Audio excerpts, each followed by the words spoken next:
Con estos números lo tenemos. Por supuesto que estamos muy pendientes de lo que pase en Casa Rosada. Por supuesto que la Nación ha desplegado una cobertura, un operativo a la altura del acontecimiento. Y mira, Cris, para cerrar la semana, una cadena nacional del presidente, como para decir buen fin de semana, no todavía. Todavía hay cosas que analizar. Exactamente. ¿Quién decía que la semana estaba terminada? No, olvídenlo. No, todavía no. Al mediodía decíamos, bueno, ya está, ya es viernes, ping. Llega un mensaje de Facundo Chávez y dije... ¿A qué hora? Y al mediodía. Pues es que yo me siento en la radio, yo estoy en Rivadavia, me siento y empiezan a pasar cosas. Te juro, es una cosa impresionante. Hoy decíamos, bueno, ya está... Ping. ¿Qué te parece? Yo, ya que dije quién me mandó el mensaje. Que se haga cargo ahora, te mando el mensaje, que se haga cargo. Chávez. Así es. ¿Habla ahora o calla para siempre? ¿Qué decirte? Ahora hay que esperar qué es lo que va a hacer el presidente Javier Milei en esta cadena nacional inusual. No suele utilizar este mecanismo de comunicación. Y después de una derrota tan fuerte como la que tuvo, me parece que va a bajar un mensaje contundente, ¿no es cierto? Y va a definir, me parece que mucho de cómo quedó el escenario político. ¿Qué es lo que piensa de él para adelante, no, Cris? Enseguida voy a contarles cuál es mi hipótesis. Dale. Enseguida, van a tener que esperar. Bueno, está bien. Vamos a ver. Pero quiero hacer un repaso de las otras cadenas nacionales. ¿No?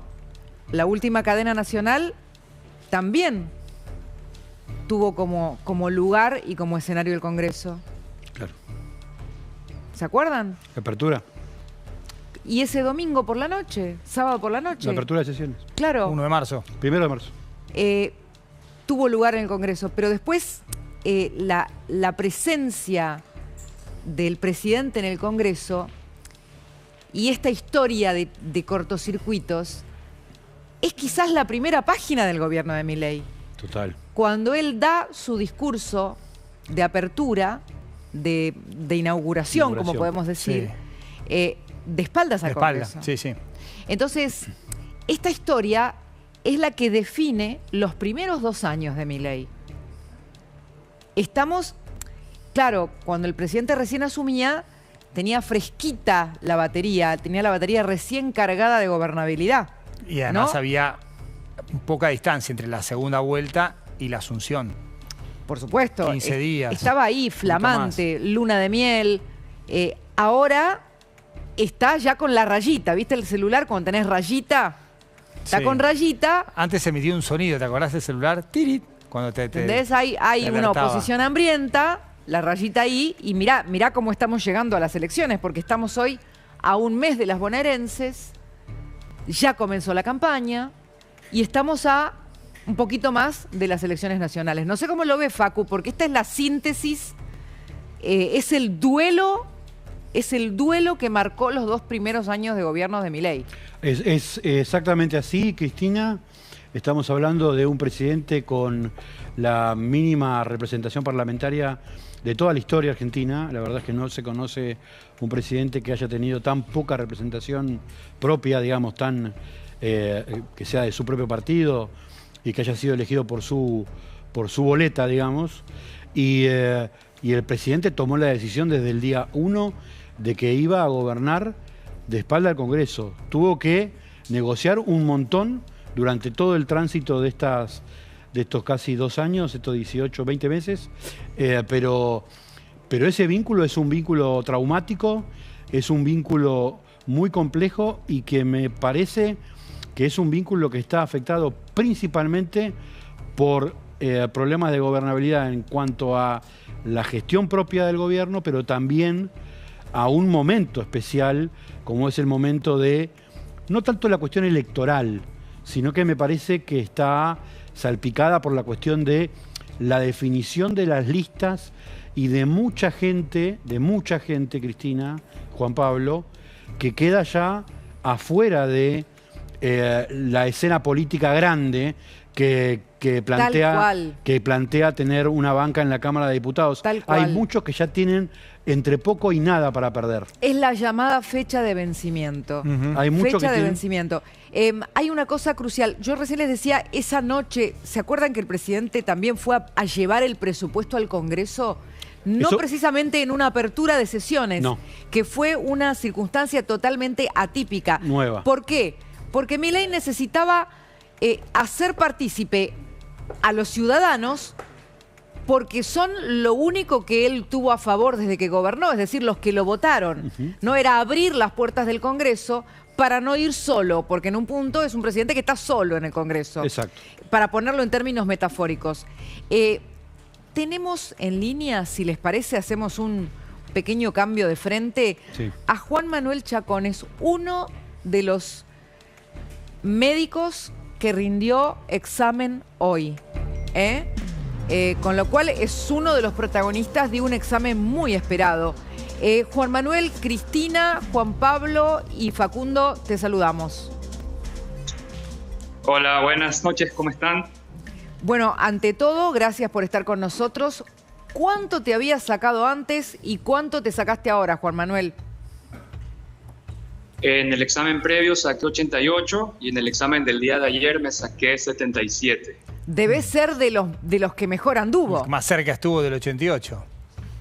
Sí, de hecho, parece que hasta ahora fui la mejor nota entre todos los que hemos dado. ¿Sos la mejor nota? Sí. Lo que es un montón decir, habrás visto los otros. Por lo que vi, así parece, sí. ¿Era un examen más difícil respecto del anterior? Completamente. Fue un examen hecho con una dificultad mucho más superior, preguntas más específicas, más complejo. Entonces sí fue un examen que no fue similar al que tomaron hace un mes. Fue hecho con mayor dificultad. Me imagino que fue también especial reencontrarse después de todo lo que pasó. Contanos cómo fue eso. ¿Qué cambió hoy?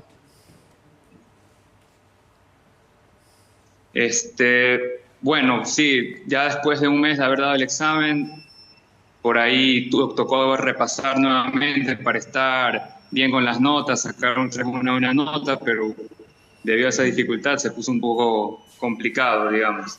¿Hubo medidas de seguridad extra si comparás lo que pasó hoy?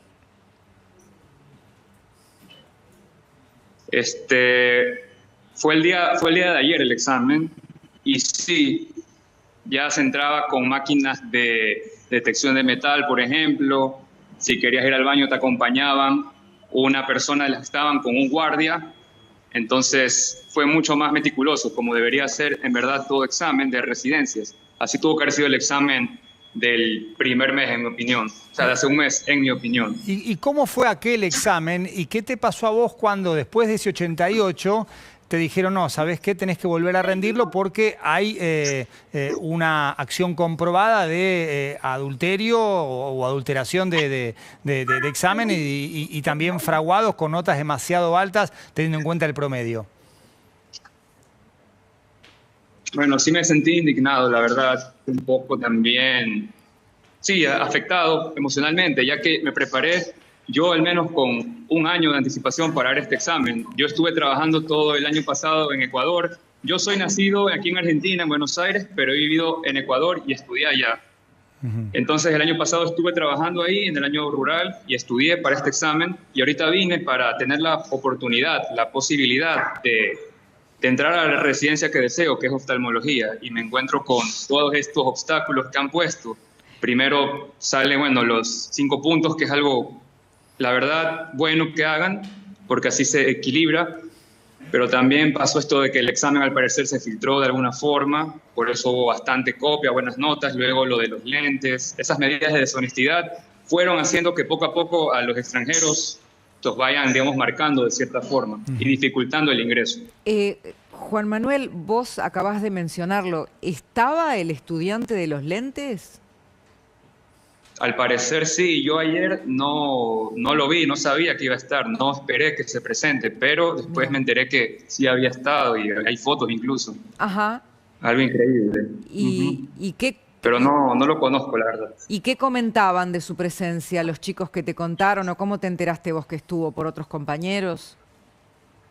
Sí, también así por la prensa, que a lo que salí también las personas estaban entrevistando por ahí y me comentaron eso.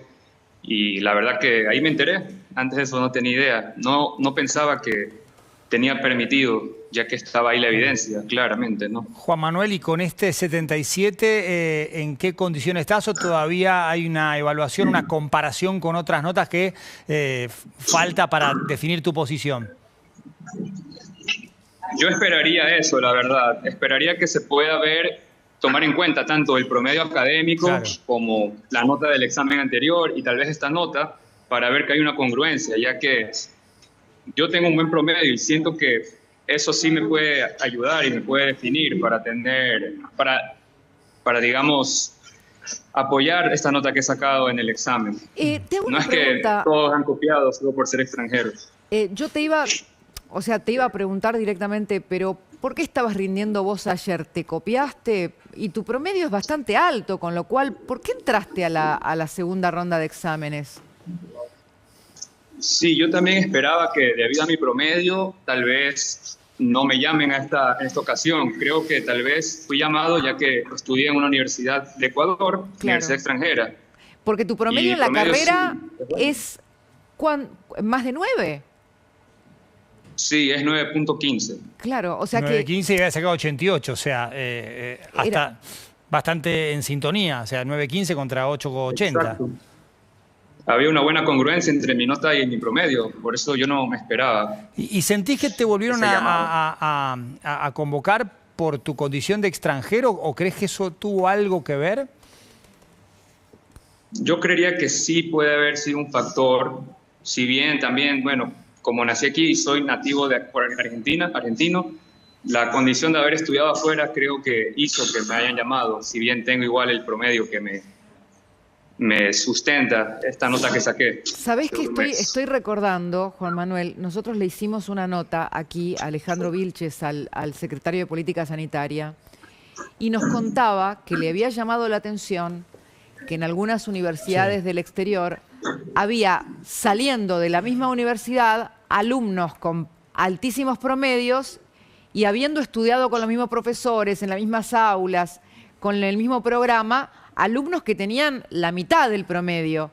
Y que esa diferencia notable en el rendimiento de los estudiantes les había parecido también extraña. Quizás bajo esa perspectiva de duda es que tu caso llegó al examen de ayer. Bueno, podría ser también, sí. Hay diferentes factores. Yo creo que todo se juntó para que a los que estudiamos afuera nos llamen nuevamente para dar este examen, sí. Muchos factores fueron saliendo. ¿Qué le dirías al médico que rindió el examen de residencia, que se copió y que queda comprobada su responsabilidad por su acción y sobre todo por el efecto, por el alcance que tuvo lo que hizo, si lo tuvieras enfrente?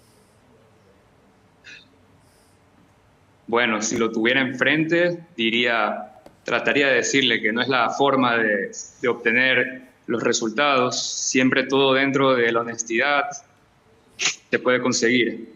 A ver, ¿solo eso o pedirías como médico que esa persona no pueda ejercer? O sea, si ya tienen las evidencias, la verdad, como ahora las tienen, creo que lo más lógico y lo más justo fuera que esa persona ya no pueda aplicar a la residencia, porque se tiene la evidencia con nombre y apellido de esa persona que grabó. Además, y si ya encuentran datos de personas que filtraron el examen o algo así, o que se vendió por ahí, que están diciendo, si encuentran esa evidencia, también investigarla de la forma adecuada para llegar a los verdaderos culpables. Pero no tachar a toda una población con esto, con esta situación. Juan Manuel, vos hiciste el juramento hipocrático. Así es. ¿Cómo es hacer el juramento hipocrático? Bueno, el juramento hipocrático consiste en hacer el bien y no hacer el mal, siempre con honestidad por el bien de los pacientes. Es un juramento que incluye la ética profesional, la ética de la persona y la moral, ¿no? Para el bien del paciente. ¿Y se hace en una especie de ceremonia? ¿Se hace cuando te dan el título? La verdad no sé, ¿cómo es que se hace? Claro, cuando ya tendrían el título generalmente, que es como la graduación de uno, ahí hacemos el juramento hipocrático, toda nuestra promoción, como que los que se gradúan, ¿no? Todos los médicos hacemos el juramento. Uno puede pensar que si jurás hacer el bien, para empezar, va de suyo que querés saber como médico, no copiarte.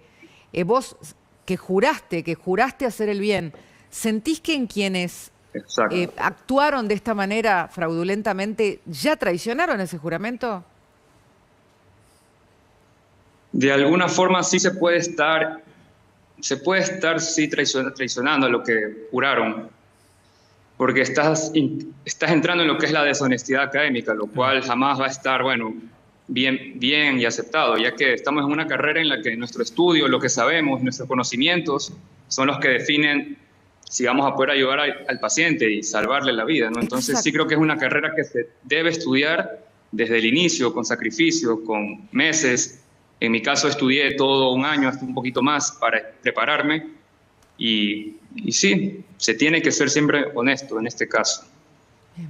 Pero también creo que las notas no definen a la persona y lo que lo define es cómo es realmente, cómo trata a las personas, en nuestro caso a sus pacientes. También viendo el historial académico, eso ayuda, ya que podemos ver la congruencia entre las notas. Y bueno, conociéndolas también, no solo se puede de una decir esta persona de seguro copió, no, sí, no hay forma. Entiendo el punto, pero si está comprobado que te copiaste, ya me parece que eso va en contra del juramento hipocrático, más allá de un recorrido aceptable en la carrera, pero ya si el examen de residencia está marcado por la adulteración o haber fraguado o haberte copiado, y ahí que me parece que va en franco contraste y en contradicción con el juramento hipocrático. No, pues claro, en ese caso ya más conflictivo, sí, claro. Se pone bien difícil. Pero digo para las personas, por ejemplo, que por ahí las acusan y no hay pruebas físicas o evidentes. Juan Manuel Chacón, muchas gracias por estar con nosotros. Gracias, Juan Manuel. Y felicitaciones por los resultados, sobre todo sintiendo que se cometió una injusticia con vos, según lo contás. Nos alegra que te haya ido bien y que hayas podido probar tu buena fe, tus conocimientos. Muchas gracias. Muchas gracias a ustedes por este tiempo y por hablar de este tema. Muy amables. Gracias. Tengan buena noche. Gracias, Juan Manuel. La verdad que pensaba, cuando vos ves los otros resultados y ves que se sacaron 90 y pico y ahora 30 y pico, porque la mayoría son desproporcionadamente, desmesuradamente distintos. Claro. Realmente, yo digo, ¿cómo tuvieron la cara de ir al examen? Esto por un lado. No, y además ya ese 95 marcaba un quiebre respecto a lo que había sido el puntaje durante la carrera. Imagínate, mira lo que es esto. Son dos personas Hay un distintas. par de no se presentó, 4. Sí. 95 pero, no se presentó. Ahí, o sea, fíjate. La columna hay de la 95-40 y 95-34. Es una locura. La columna de la derecha y la de la izquierda son dos personas distintas. Sí, sí, sí. ¿No? Sí. Parece un programa de cuestión de peso. Arrancás con 91 y cerrás con 53. En Facebook y en la juntada. Ponele, también. ¿Es eso o no? Sí, sí, sí. Porque la verdad que vos me digas, bueno, me fue más o menos, saqué 88. No, pero mirá lo que es eso. Salvo Juan Manuel con el que hablamos, que fue 88-77, pero mirá, 93-47, 93-50. Hoy cuando le digo a una de nuestras productoras, hay que buscar al de los lentes. Obviamente, al de los lentes no lo encontramos. No. Y al único que encontramos es al mejor calificado. Que suena lógico, porque dice, yo no tengo ningún problema en salir en la tele. Si a mí, yo no debía haber rendido ese examen. Si tenía 9.15 claro, es más, hay una diferencia que no llega a los 10 puntos. Entonces, ¿no? Digamos que acá tenés una cosa muy, muy compleja, ¿no? Pasa que, claro, entre tanta simetría, pobre Juan Manuel queda casi solo. Dice, pero pará, yo tenía 9.15 de carrera, me saqué 88 y ahora tuve que volver a rendir, saqué 77. Claro, 12 puntos de diferencia. Estaba pensando que el otro día, que fue buenísima la nota que hicimos, porque ese día nos anticipó lo que se venía, y dijo, espero que no esté el de los lentes, ¿te acordás? Espero que no esté el de los lentes. porque si está, nos va a servir de prueba para la denuncia penal que vamos a hacer. Y el tipo fue hoy. Además, no es solo el de los lentes. Hay un montón de casos, el 90% veíamos en ese documento, todos, que se sacaron menos del 40% de los que habían sacado. O sea, de 91 a 33. No, tremendo. Es casi una evidencia, una evidencia de la trampa. Y esto dijo el ministro de Salud, Mario Lugones.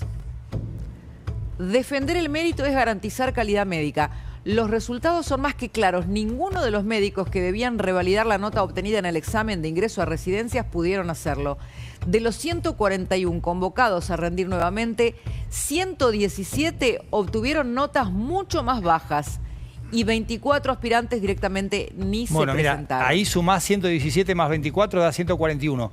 Debe ser el de menor brecha, Juan Manuel, sí, que de 88 pasó a 77. Sí. O sea, que ahí no es mucho más baja, sino más baja, pero es uno de 141. Es una locura. Y 133 extranjeros. Locura, es una locura. A ver, la clave es que acá un error no es una planilla, no es una suma de dinero, no es una coma y un punto, es una vida, ¿no? Así que por ese lado la cosa es compleja. De copiarse. Pero ahora uno se pregunta, ¿hubo otros casos así antes que ni nos enteramos? No, porque básicamente te quedás con esa duda de, che, ¿cómo rendían antes? Exacto. Porque ahora tiene que... Aparte, ¿sabés por qué criterio? Porque vos tenías hasta hace un año y medio un presidente que decía que el mérito era una porquería, que no tenía que defenderse el mérito, que era un invento del neoliberalismo, que no importaba el mérito. Y eso que era profesor universitario. Bueno. Fana del bicho, profesor universitario. Impresionante. Lo de Fana del bicho no lo hace vinculante con nada, pero me refiero, como profesor... No, pero me refiero a su biografía en Twitter, incluía eso, Fana del bicho y profesor universitario. Como profesor, viste, ahora, no sé, Alberto por ahí los aprobaba a todos, ¿no? Bueno, ironía. Amigos, tenemos una noche calentita. Sí. Así que... Móviles a la espera de la cadena nacional. Enseguida voy a ensayar una teoría. Mezcla información, mezcla intuición, mezcla analizar las piezas. ¿Hay algún password, alguna contraseña que nos digas ahora una palabra clave? Hoy alguien puso las piezas del tablero, las dejó en evidencia. Las puso en el tablero, mostró el tablero y las piezas. Ok. Y es alguien que está en la Casa de Gobierno. Bien. Me dice que sí, Facundo Chávez. No puedo creer. No hay una que te pierdas. Todas. Facundo la ves. Sí, la revés. La revés. Perfecto. Creo que alcancé a verla. Obviamente yo ni idea. Bueno. La notita. Todos los caminos conducen a... Enseguida. Muy pronto. Ahora, en un ratito. Ya venimos.